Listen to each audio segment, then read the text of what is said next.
Halo teman-teman, sahabat YoJB. Pak Imin sekarang berada di kota Pyongyang, ibu kota dari negara Korea Utara. Negara Korea Utara adalah negara paling tertutup di dunia, teman-teman. Kalian nggak bisa tuh seenaknya tiba-tiba datang ke sini. Jika kalian mau berkunjung, maka harus mendaftar dahulu di Biro Travel Korea Utara atau di negara China juga ada. Kota ini merupakan salah satu kota tertua di semenanjung Korea. Kota Pyongyang didirikan pada tahun 1122 sebelum Masehi oleh Dangun, raja pertama dari kerajaan Gojoseon. Selain pernah menjadi ibu kota dari kerajaan Gojoseon, kota ini juga pernah menjadi ibu kota dari kerajaan Goguryeo. Tahukah kalian jika Pyongyang di tahun 1880 merupakan kota dengan jumlah gereja terbanyak di seluruh Korea? Jadi kayak pusatnya kekristenan gitu, teman-teman. Diperkirakan saat itu di kota ini terdapat lebih dari 100 gereja dan dianggap memiliki jumlah misionaris Katolik terbesar dibandingkan kota-kota lain di Asia. Nah, karena itulah Pyongyang di zaman dahulu dijuluki sebagai Yerusalem dari timur. Namun saat ini, teman-teman, jumlah gereja di kota Pyongyang hanya tersisa 5 buah saja, yaitu Katedral Changchun sebagai gereja Katolik, lalu ada gereja Chilgol dan gereja Bongsu sebagai gereja Protestan, serta satu gereja yaitu gereja Kristen Ortodoks Rusia. Diperkirakan ada sekitar 200.000 sampai 400.000 warga Korea Utara yang menganut agama Kristen. Sedangkan untuk umat agama Islam di negara Korea Utara, jumlahnya itu sekitar 3.000 sampai 6.000 orang. Di negara ini ada satu buah masjid yang bernama Masjid Ar-Rahman yang letaknya di kota Pyongyang. Kota ini memiliki luas wilayah sebesar 829 km persegi dengan jumlah penduduknya sebesar 3 juta jiwa. Tahukah kalian jika 99% penduduk yang tinggal di kota Pyongyang merupakan pegawai pemerintahan, mahasiswa, pejabat, dan orang asing dari kedutaan besar. Sedangkan 1%-nya adalah pekerja informal, seperti jadi pekerja kebersihan, sopir, serta penjaga toko. Karena itulah di kota Pyongyang nggak ada tuh yang namanya pemukiman kumuh, apalagi rumah-rumah liar yang berdiri di atas sungai, seperti di negara kita Indonesia. Gimana teman-teman? Cukup maju juga kan kotanya? Kota Pyongyang juga memiliki transportasi umum yang cukup baik. Ada tram dan bus listrik. Nih, kayak gini bentuknya.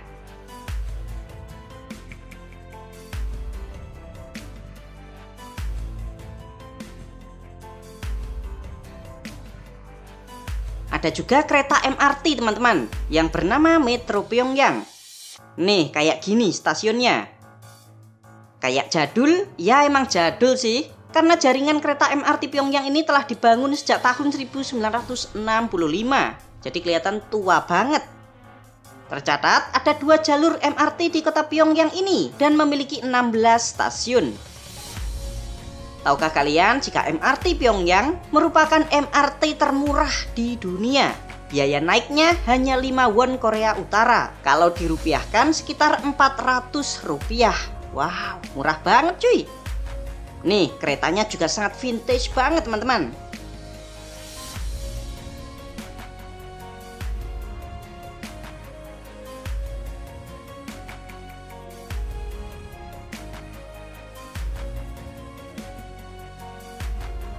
Yuk, sekarang kita keliling Pyongyang. Nih yang unik, di setiap perempatan jalan ada petugas pengatur lalu lintas perempuan. Tuh. Gak sembarangan wanita bisa menjadi petugas ini, teman-teman. Namun dipilih yang cantik. Yuhu! Cantiknya wanita Korea Utara itu asli, tanpa oplas. Tujuan kita pertama yaitu mengunjungi monumen raksasa Kim Il Sung dan Kim Jong Il, yaitu kakek dan ayahnya Kim Jong Un. Patung Kim Il Sung dibuat di tahun 1972, lalu ditambahkan patung Kim Jong Il di tahun 2012. Patung ini tingginya 22 meter, teman-teman, serta terbuat dari bahan perunggu. Semua pengunjung yang datang ke sini wajib untuk membungkukkan tubuh sebagai tanda penghormatan. Bahkan, para warga lokal juga turut memberikan bunga. Ada aturan foto juga teman-teman. Kalian juga bisa foto tempat ini, tapi kalian wajib memfoto keseluruhan patung. Jadi nggak boleh kalau fotonya cuma separuh badan patung. Berikutnya kita akan datang ke Munsu Water Park, taman wisata air terbesar di Korea Utara. Tempat ini memiliki luas 15 hektar dan dibangun di tahun 2013 yang lalu.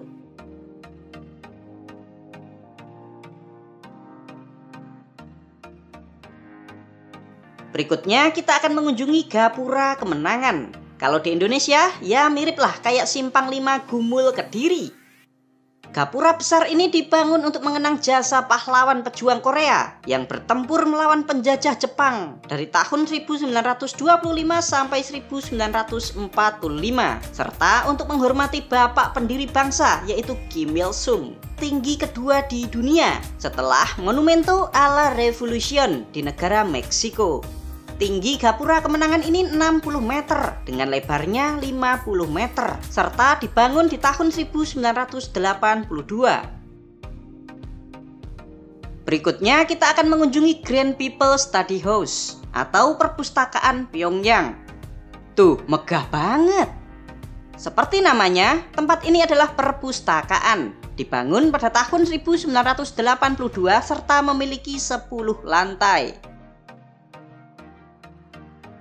Tidak jauh dari perpustakaan ada yang namanya Menara Juche. Menara ini tingginya 140 meter dan dibangun di tahun 1982 menggunakan bahan batu putih dan batu granit. Menaranya ini mirip kayak Monas ya teman-teman. Pengunjung bisa masuk dan naik lift ke atas. Gimana teman-teman? Apakah kalian tertarik untuk liburan ke kota Pyongyang? Untuk biaya tur ke sini sudah include tiket pesawat pulang pergi Beijing Pyongyang, akomodasi hotel selama 5 hari, transportasi, pemandu wisata, serta makan sehari 3 kali. Biayanya sekitar 23 juta rupiah per orang.